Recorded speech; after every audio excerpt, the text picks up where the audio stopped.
3 months after France capitulated to Nazi Germany, the new Vichy government issued laws imperiling the existence of France's Jews. Jews were dismissed from public jobs, forced to post signs outside their place of business, made to wear the yellow star by their fellow countrymen. This was followed in August 1941 by the deportation of French Jews to the death camps. One survivor, George Wellers, recalled the arrival of children at the Drancy transit camp 3 miles outside of Paris. He wrote, "The children climbed down from their buses. The older ones took the little ones by hand. They stayed one against the other like a frightened flock of lambs." One of the Jewish children was Esther Liberman. She was 8 years old when the mayor of their town informed her mother that they would have to wear the yellow star. Her mother was beside herself, for she knew that it was only a matter of time before they too would be amongst those deported to the death camps.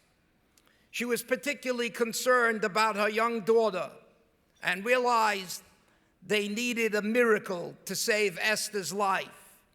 The next day, they left the village they were living in search of a refuge, hoping to find someone in the world who would care. Please direct your attention to the screen. June 1940, the Nazis march into Paris. A 6-year-old Jewish girl, Esther Szmulcq, and her Polish-born mother flee to the south with thousands of others. The Germans hadn't yet occupied this part of the country, but the Vichy French authorities did their bidding for them. For almost 2 years, the family stayed in the town of Ville-Savry. When the French government instituted its first anti-Jewish legislation in 1942, requiring Jews to register with Vichy authorities and to wear the yellow star, things changed when the town's mayor called Esther's mother into his office. My mother came home with a 5 or 6 star. You had to put one here and one there. So she said, "I'm not going to put this," and went directly to the garbage. And a week later, she packed up. Esther's father immediately joined the French resistance, while her mother searched for a safe place for them to hide, preferably a remote village off of the main road. Her mother heard of just such a place, Les Brunels. She found someone to take them there. We arrived in Les Brunels. There stood a man, tall, with a beret, you know, the black beret, pitchfork in his side.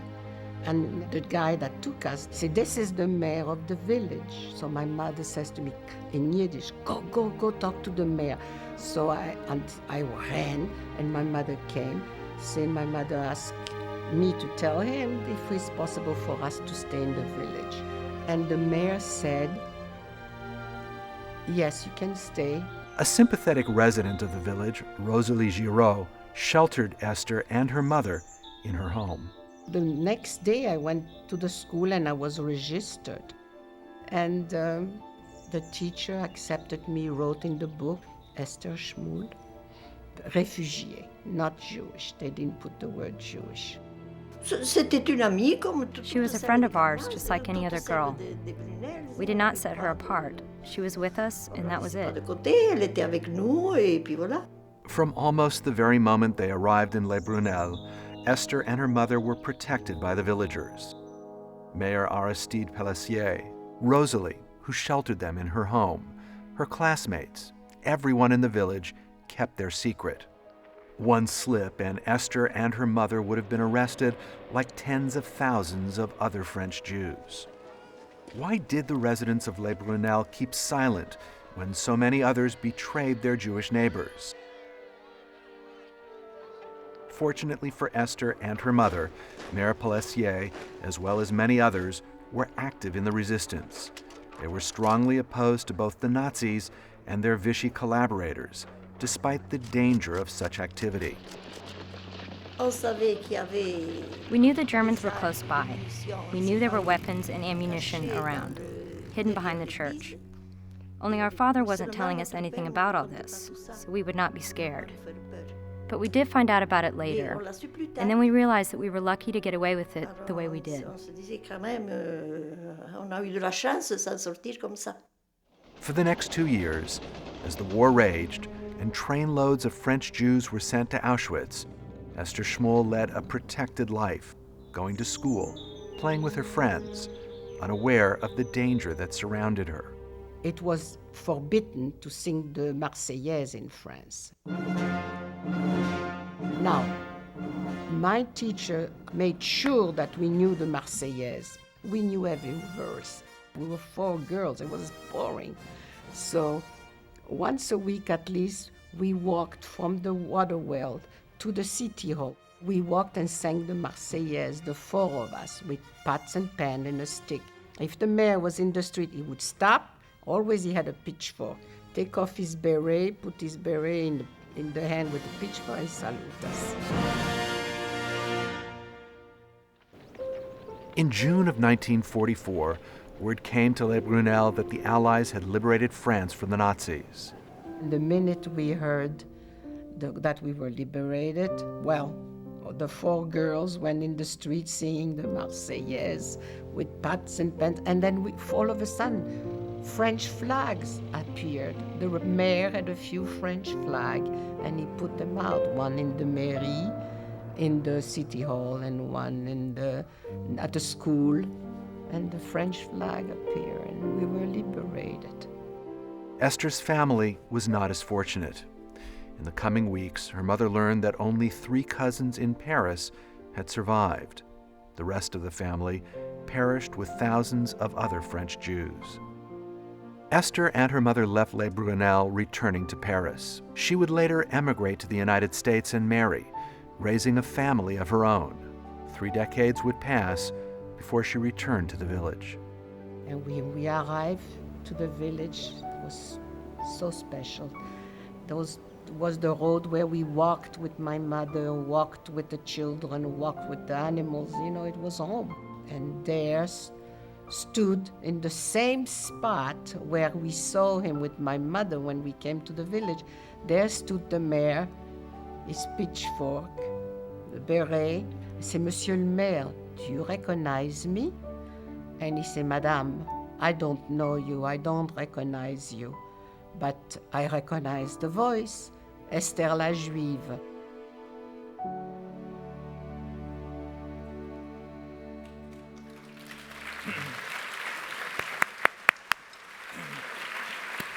Ladies and gentlemen, please welcome from France the granddaughter of Mayor Aristide Pelissier, Brigitte Guy, and Mrs. Esther Liberman from Los Angeles, California.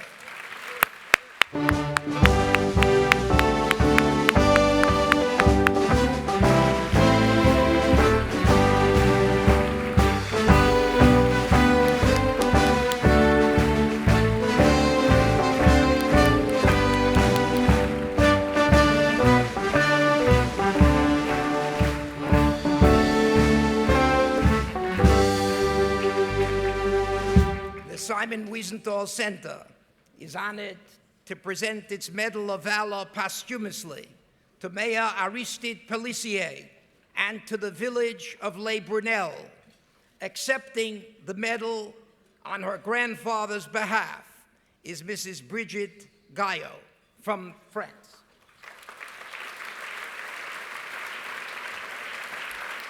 Ladies and gentlemen, I'll ask the 13 children and grandchildren of the Liberman family to please rise and give so that we can recognize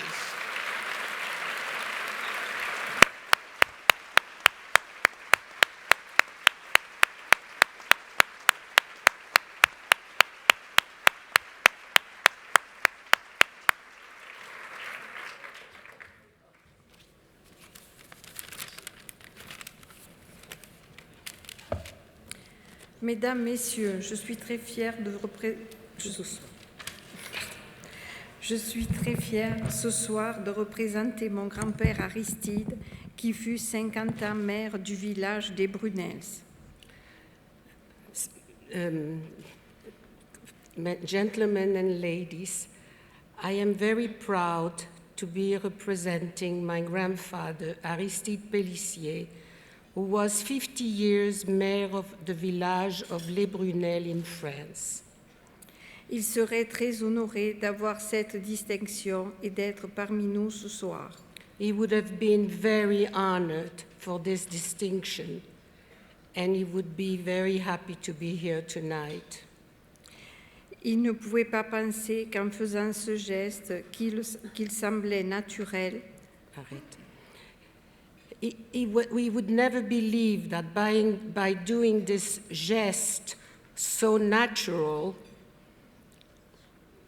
il se retrouverait en première page du Daily News avec Esther. He would be in the first page of the Daily News with Esther. Et qu'on parlerait de lui comme un héros aux États-Unis. And that you would talk about him like a hero in the United States. Aristide était un noble simple et droit. Aristide was a man very simple and straight. Qui avait un sens des responsabilités. He had a sense of responsibility. Et des valeurs de la République française. And the valor of the French Republic.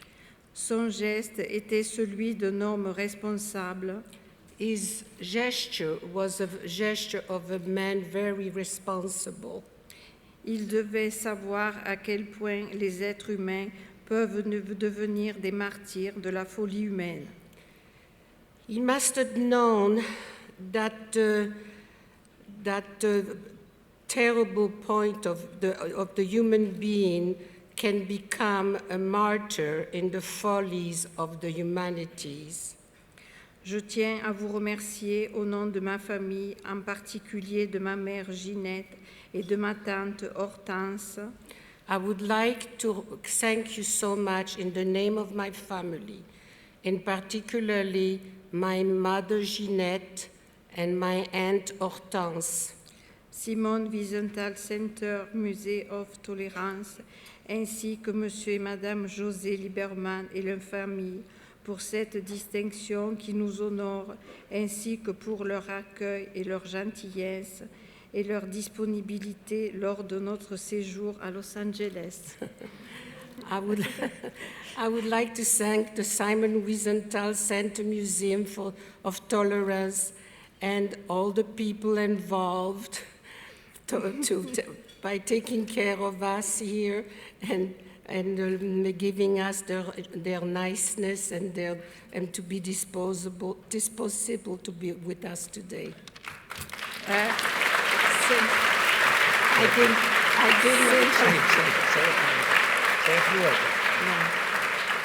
Thank you so much for the very nice evening.